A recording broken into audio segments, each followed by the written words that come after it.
সারা দেশে একযোগে আজ থেকে শুরু হয়েছে এসএসসি ও সমমানের পরীক্ষা।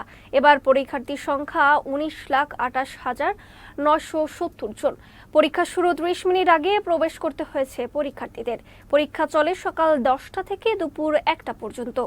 বাংলা প্রথম পত্র দিয়ে এবারের এসএসসি পরীক্ষা শুরু হয় পূর্ণাঙ্গ সিলেবাসে। শিক্ষার্থী ও অভিভাবকরা কেন্দ্রের পরিবেশ নিয়ে সন্তোষ প্রকাশ করলেও গতবারের তুলনায় প্রশ্নপত্র কিছুটা কঠিন বলে দাবি করেন পরীক্ষার্থীরা।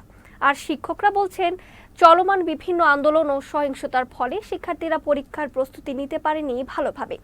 এদিকে প্রতিটি কেন্দ্রে ছিল আইন শৃঙ্খলা বাহিনীর কড়া নিরাপত্তা ব্যবস্থা।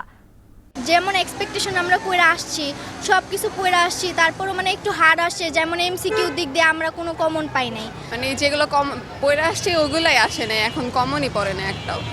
আর যেরকম এক্সপেক্ট করছিলাম এত ভালো পরীক্ষা হয় নাই, ভালো আরও আশা করছিলাম আরও ভালো হবে। অনেক আশা ছিল লাইক যে A+-এর পুরোপুরি ফুললি অ্যান্সার করে আসবো, বাট অ্যান্সার করতে পারিনি।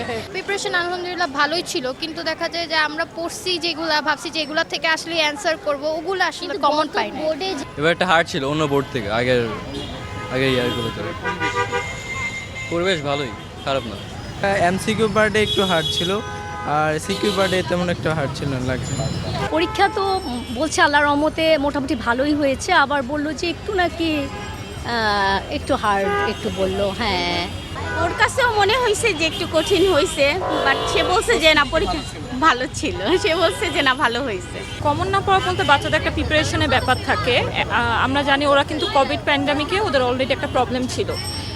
এরপর হচ্ছে এই যে একটা জুলাই যখন একটা প্রবলেম হলো, তখন সেক্ষেত্রেও কিন্তু ওদের পড়াশোনা একটা ভেটো পড়েছে এবং ওরা কিন্তু অনেকটা সেগুলো নিয়ে ব্যস্ত ছিল। তো সেক্ষেত্রে দেখা যাচ্ছে যে বাচ্চারা তবুও পড়াশোনা ব্যাক করে অনেকটাই ওভারকাম করেছে বিষয়গুলো।